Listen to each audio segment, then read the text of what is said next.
बिस्मिल्लाहिर्रहमानिर्रहीम। मैं हूं आपका दोस्त सज्जाद अहमद चीमा। नाज़रीन, इलेक्शन से चंद हफ्ते पहले हम देखते रहे हैं मुख्तलिफ वीडियोस जो यूके से या इटली से या यूरोप से आती थी, जिसमें हम देखते थे कि जो साबिक हुक्मरान ख़ानदान है या उनके अफराद हैं, जब भी मार्केट में निकलते या रेस्टोरेंट पे जाते या बाहर कहीं भी आउटिंग पे जाते या इवन के नहीं भी जाते तो इनके घर के सामने जो फ्लैट्स हैं, जो एवन फील्ड फ्लैट्स हैं, जिन पे इल्ज़ाम है कि ये चोरी का पैसा लेके इन्होंने बनाए हुए हैं, वहां पे हजारों लोग रोजाना की बुनियाद पे इकट्ठे होते और वहां पे नारेबाजी रोजाना की जाती। अगर ये बाहर निकलते तो वहां पे लोग इकट्ठे हो जाते और लोग इनके खिलाफ फिक्रे कसते, लोग चोर चोर के नारे लगाते। ये हमने इस पे बेतहाशा वीडियोस देखी हैं, बेतहाशा चीजें इन पे ऑलरेडी डिस्कस हो चुकी हैं। ये तो एक बात थी। उसके बाद ये जो जो खानदान है, ये जो एलीट खानदान है, ये पाकिस्तान में आ गया, क्योंकि पाकिस्तान को ये समझते हैं कि ये हमारा सेफ हेवन है, यहाँ पे हमें कोई कुछ नहीं कह सकता, क्योंकि पाकिस्तान में जो कानून है वो तो सिर्फ एलीट्स के लिए है, आम आवाम के लिए तो कोई ऐसा कानून है नहीं।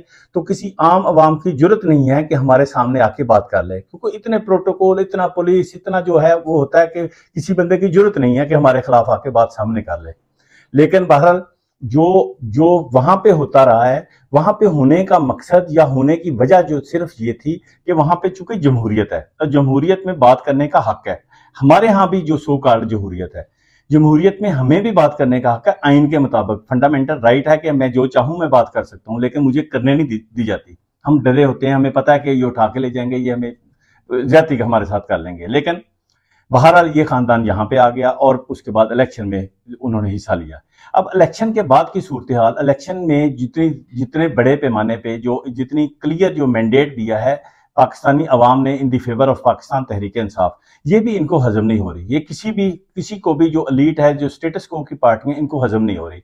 इन्होंने बेतहाशा धांधली की, बेतहाशा तरीके से अवाम को प्रेशराइज करने की कोशिश की, अपनी तरफ से जितने हथकंडे थे वो इस्तेमाल कर लिए, लेकिन फिर भी अवाम नहीं टली। अवाम ने इनके खिलाफ आके वोट दिए और बेतहाशा वोट दिए, और उसके खिलाफ जो है इन्होंने फिर इलेक्शन कमीशन को मैनेज किया। इलेक्शन कमीशन ने जो इलेक्शन रिजल्ट चेंज करने शुरू कर दिए, उस पर एक बहुत बड़ी शहादत भी आई। जो कमिश्नर रावलपिंडी थे, लियाकत अली चट्ठा साहब, उन्होंने आके शहादत दी कि जी हम खुद जो हैं वो रिजल्ट चेंज करते रहे हैं, मैं उसमें शामिल रहा हूँ और फलां फलां। इवन के उन्होंने फरमाया कि चीफ जस्टिस ऑफ पाकिस्तान और चीफ इलेक्शन कमिश्नर जो हैं उनके हुक्म पे हम ये करते रहे हैं। होना तो यही चाहिए था कि एक जो है इम्पार्शियल किस्म की एक इंक्वायरी की जाती, एक कोई ऐसा सेल बनता या ऐसी इन्वेस्टिगेशन टीम बनती कि जो उनके इल्जाम की तहकीक की जाए या उनसे सबूत लिए जाए। वो बंदा तो मौजूद है, बंदे ने कहा जी मुझे गिरफ्तार कर लो, मैं हर तरह से तावन करने के लिए तैयार हूं। लेकिन प्रोपोगेट करने के लिए, मीडिया पे सिर्फ प्रोपोगेट करने के लिए ये चलाया गया जी कि ये नफ्सियाती मरीज है, इसका दिमाग ही ठीक नहीं है। पिंडी में लगा हुआ जो कमिश्नर है, जो बड़ा हाईली क्वालिफाइड और प्रोफेशनल ब्यूरोक्रेट है, उसको कहा गया जी इसका दिमाग ही ठीक नहीं है, क्योंकि ये बात कोई अपने मुखालफ सुन नहीं सकते हैं। प्रॉब्लम ये है, ये इनमें जो हौसला नहीं है। अब वो तो बात आई गई हो गई, या उनको जो दबाने की अभी तक कोशिश की जा रही है, इस पर कोई इंक्वायरी नहीं हुई। इवन के चीफ जस्टिस साहब ने आके खुद ही जो कहते थे ना कि जी मैं मीडिया देखता ही नहीं हूँ, मीडिया पे ये खबर आई है, चंद मिनटों के बाद मीडिया पे आ भी गए और मीडिया पे आके उन्होंने जी अपना वर्जन भी दे दिया है, जो भी एक अनहोनी चीज थी बहरहाल। लेकिन इसकी इंक्वायरी करने से या इनका सो मोटो लेने से बिल्कुल इनकार कर दिया। ये तो एक बात हो गई। अब इससे रिलेटेड जो अगली बात है, चूंकि धांधली ज्यादा ये इलेक्शन के बाद अवाम में एक बड़ी डेस्परेशन पाई जा रही है, अवाम में एक बड़ा गमो गुस्सा है और अवाम समझती है कि हमारे साथ ज्यादती हुई। ये अब ज्यादती जो है इमरान खान के खिलाफ नहीं हुई, ये हमारे खिलाफ अब ज्यादती की है इन्होंने। ये हमने 25 करोड़ लोगों ने वोट दिया है और हमारे वोट को इन्होंने नेगेट किया, हमारे वोट को यह मानने से जो है इनकारी हैं। इसलिए जो वर्सेस चल गए हैं, जो मुखालफ फरीक बन गया, वो अवाम बन गई है। अब ये लीडरान, जो सो कॉल्ड लीडरान हैं, ये जब बाहर अवाम में निकलते हैं तो वहां पे इनकी जो है वो अपने तौर पे बहुत ज्यादा जो है लहदे होती है।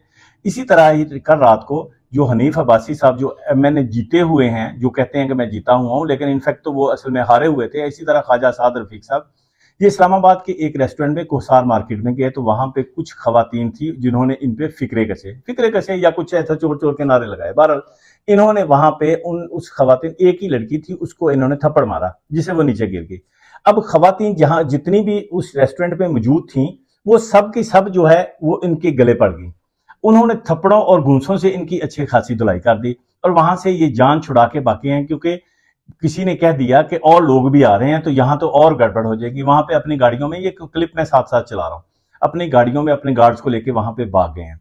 ये नाजरीन ये एक वाकया है, ये छोटा सा वाकया है, लेकिन इसको अगर इसको पर्सपेक्टिव देखा जाए तो ये क्यों हुआ है, ये हम में जो है जो टॉलराइजेशन है, क्यों टॉलरेंस हमारे खत्म हो गई है, पोलराइजेशन क्यों इतनी हो गई है, हम क्यों आपस में इतने ज्यादा, ख्वाजा साद रफीक साहब हों या हनीफ अब्बासी साहब हों, हैं तो हमारे ही है ना, पाकिस्तानी हैं, हमारे ही दोस्त हैं, हमारे रहने वाले यहाँ के हैं, तो ये तो नहीं करना चाहिए। लेकिन ये चीज भी सोचने की जरूरत है कि इस हालात पे अवाम का गुस्सा क्यों पहुंचा है, या क्यों इतनी डेस्परेट हो गई है कि अवाम जो है इतनी पोलराइज हो गई है कि दूसरे को देखना बर्दाश्त नहीं कर रहे, क्योंकि अवाम को कहीं पे कोई भी रिलीफ नहीं मिल रहा।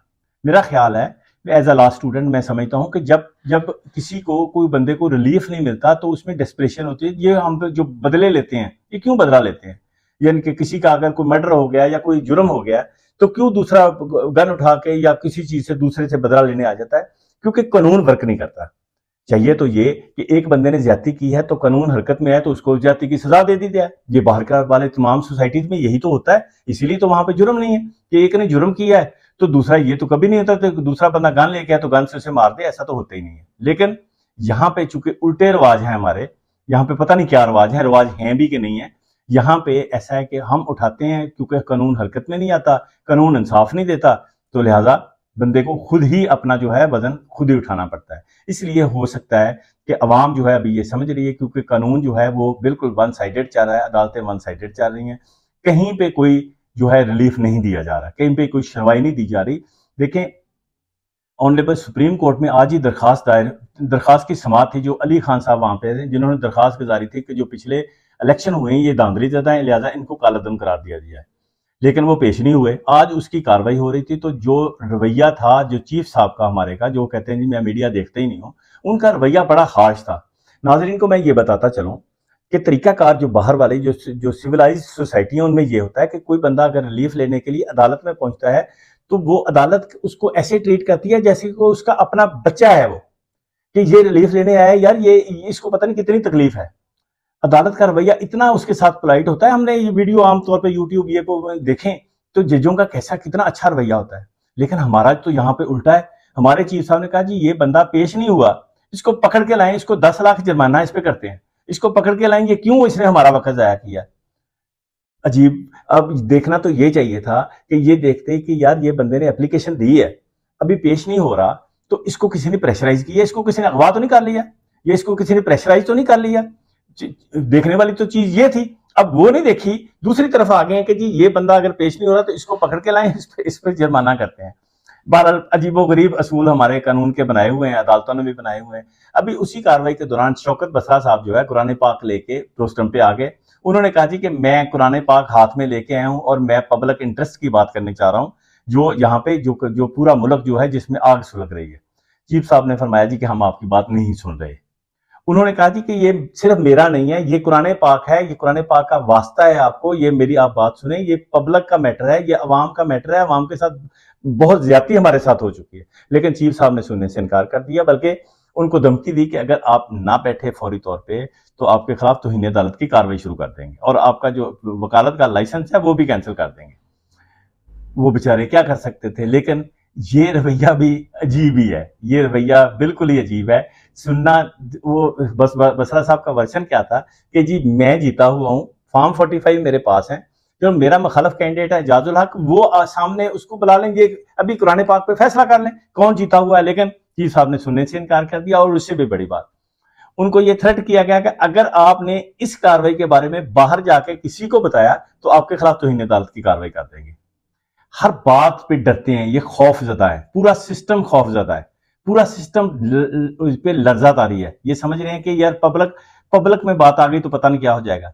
नाजरीन को मैं ये भी खुशखबरी सुनाता जाऊं, ये आपके वोट की ताकत है, ये आपकी ताकत है, ये आपने जो हक़ राय दही इस्तेमाल किया है और जिस तरह डट के आप खड़े हुए हैं, ये उसकी ताकत है कि पूरा सिस्टम आपके सामने जो है ना खड़ा नहीं हो रहा, पूरा सिस्टम आपसे मुंह छुपा के फिर रहा है, पूरा सिस्टम लर्ज रहा है। ट्विटर बंद किया हुआ 3 दिन से, क्यों बंद किया हुआ है कि लोग वहां पे जो है वो सोशल मीडिया प्लेटफॉर्म है, लोग अपने राय का इजहार करते हैं।